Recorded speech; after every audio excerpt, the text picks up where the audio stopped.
Welcome to Grammar 3, Dependent Clauses. Up to this point we've talked about what comprises a sentence, what it takes to become or be a sentence in the English language. We've talked about independent clauses, we've talked about compound sentences.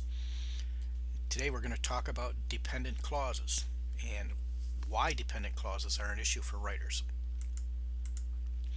So in review, we're simply going to remind you that a clause is a closely related group of words that includes both a subject and a verb, a subject and a predicate. For example, what we have here is a compound sentence, meaning that there are two independent clauses here, joined by a coordinating conjunction. The work was difficult, the results were worth it. Each of those simple sentences, each of those independent clauses, has a complete subject and a complete predicate. In the first clause, the work is the complete subject, and was difficult is the complete predicate. It's basically the same structure in the second clause. The results is the complete subject, and were worth it is the complete predicate. Now, phrases, as we already know, don't have subjects and verbs. And the two kinds of clauses that we are going to talk about, we've already talked about an independent clause, so we know that that already has been covered in terms of whether or not it has a subject and verb. An independent clause has to have a subject and verb, a complete subject and predicate, in order for it to stand alone as a sentence. In contrast to that, a dependent clause contains a subject and a verb, a subject and a predicate, but one or the other is incomplete. So for that reason it can't be a sentence on its own. A dependent clause relies on an independent clause to complete its meaning. For example, this sentence, "The movers ruined the china cabinet," is an independent clause. What follows in italics is a dependent clause and works as a modifier. That belonged to my great-grandmother. What belonged to your great-grandmother? An incomplete subject. So it is dependent on the first part of that complex sentence in order for it to have meaning. The movers ruined the china cabinet that belonged to my great-grandmother. In this case, the dependent clause is showing up at the end of a sentence, is being used as a closer. In this example, it's being used as an interrupter. My best friend, who paints oils and watercolors, has a show at the art gallery. My best friend has a show at the art gallery is the independent clause, and who paints oils and watercolors serves as a modifier, giving us information about that best friend. So again, it's a dependent clause because without the independent clause it has no meaning. Who paints oils and watercolors? Incomplete subject. The third example has a dependent clause serving as an opener. Before you sign that contract, read the fine print. Read the fine print is a command, could be a sentence by itself because it has a complete subject and a complete predicate. Before you sign that contract is simply a modifier. Now in each instance you can see that the dependent clauses are either being used as closers, as interrupters, or as openers. And what that means is that a dependent clause can be anywhere in a sentence. There aren't necessarily any rules about where it appears. Now, dependent clauses are usually introduced by what are called subordinating conjunctions and relative pronouns. Those kinds of particular words signal that what follows is a dependent clause, in fact. A relative pronoun is called a relative pronoun because it introduces a relative clause, and a relative clause just means that that clause is related, or rather the pronoun is related to the subject of the independent clause.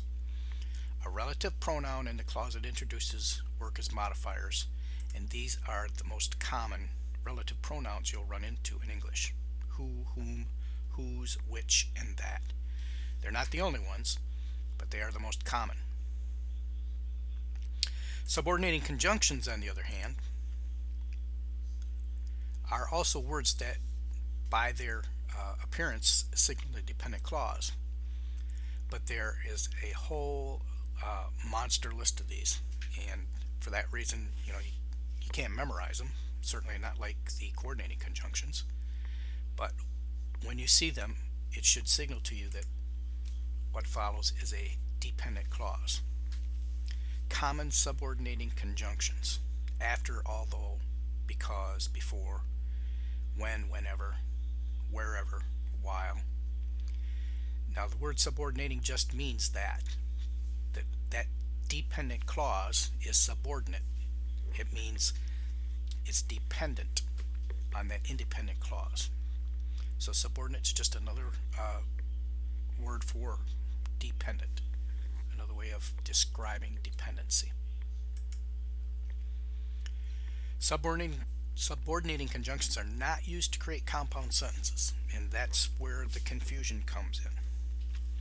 If I should ask you to combine independent clauses to create compounds, these words are off limits, because what you're actually doing is creating an independent or a dependent clause when you use them. And remember that a compound sentence is two or more independent clauses. Any one of these words that serves as a subordinating conjunction is going to create dependency, not independence. So what? Who cares, right? That's what most of you are thinking right now. Well, the reason this is important is because as a writer, one of the most common errors people make is using a dependent clause as though it were an independent clause. When a dependent clause appears as a complete sentence, it's called a sentence fragment. And a sentence fragment is an error, something that you need to guard against, something that you need to be aware of when you revise and edit. Here's an example. We went for a drive after the game was over. After the game was over is a dependent clause. You can see that subordinating conjunction which begins that clause, after. But obviously, we went for a drive after the game was over was what the author intended. And for whatever reason, they punctuated this complex sentence incorrectly and ended up with a sentence fragment. The clause after the game was over is a modifier. We went for a drive is an independent clause, could be a sentence by itself, and all we've done is add information. But that doesn't allow us to create a independent clause where none exists. This is the sentence as it should probably have been originally written, or at least rewritten after it was revised. We went for a drive after the game was over. And again, this portion of that sentence is dependent, and for that reason cannot be written as though it were independent. Now the problem here is that people often speak in sentence fragments, but you can't write like you speak. It's as simple as that. Writing is much more formal, and anytime you do this, create a sentence fragment, you are creating an error. It's particularly important that you remember this because it is one of those common things that people do that by the time you're a senior in high school, you just simply have to be aware of it and avoid it at all costs. Now what you see here is the next exercise I'd like you to try. This is a short paragraph consisting of sentence fragments, not the whole paragraph of course, but there are sentence fragments here, dependent clauses in fact, that have been left hanging as though they were independent clauses.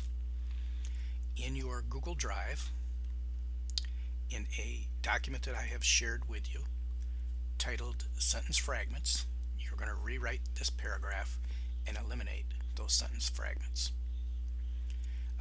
Because I already own the document, you don't have to do anything else. You make your revision and I'll grade it in due time, and that's the end of Grammar 3.